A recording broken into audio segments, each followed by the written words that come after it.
श्री कृष्ण धर्मराज युधिष्ठिर से कहते हैं, हे राजन, आश्विन कृष्ण पक्ष की एकादशी का नाम इंदिरा एकादशी है। यह व्रत पापों का नाश करने वाला और पितरों को अधोगति से मुक्ति दिलाने वाला होता है। प्राचीन काल में सतयुग में महिष्मती नगरी में राजा इंद्रसेन राज्य करते थे। वे धर्मनिष्ठ, प्रजापालक और विष्णु भक्त थे। एक दिन सभा में बैठे राजा के पास देवर्षि नारद जी आए। राजा ने उनका सम्मान किया और कारण पूछा। नारद जी बोले, हे राजन, मैं यमलोक गया था और वहां तुम्हारे पिता को यमराज की सभा में देखा। एकादशी का व्रत भंग होने के कारण वे वहां ठहरे हुए हैं।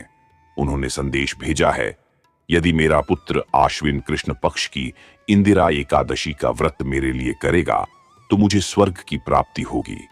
ये सुनकर राजा इंद्रसेन ने नारद जी से व्रत विधि पूछी। नारद जी ने कहा, दशमी तिथि को स्नान करके श्राद्ध करें और एक बार भोजन करें। फिर एकादशी के दिन प्रातः काल स्नान करके व्रत का संकल्प लें। हे प्रभु, मैं आज निराहार रहकर आपका व्रत करूंगा, मेरी रक्षा कीजिए।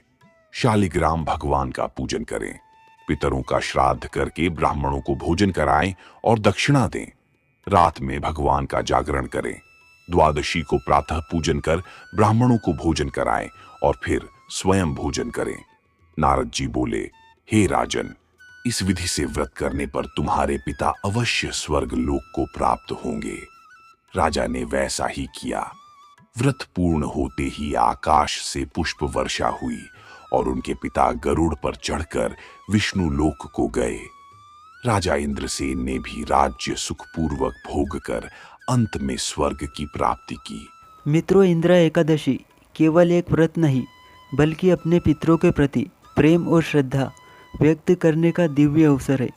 मान्यता है कि इस व्रत से न केवल पूर्वजों को मोक्ष की प्राप्ति होती है बल्कि परिवार में सुख, शांति और समृद्धि भी आती है।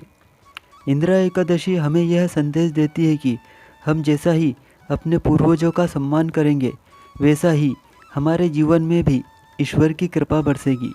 तो आइए इस पावन अवसर पर श्रद्धा, आस्था और भक्ति से व्रत का पालन करें और जीवन को पुण्यमय बनाएं।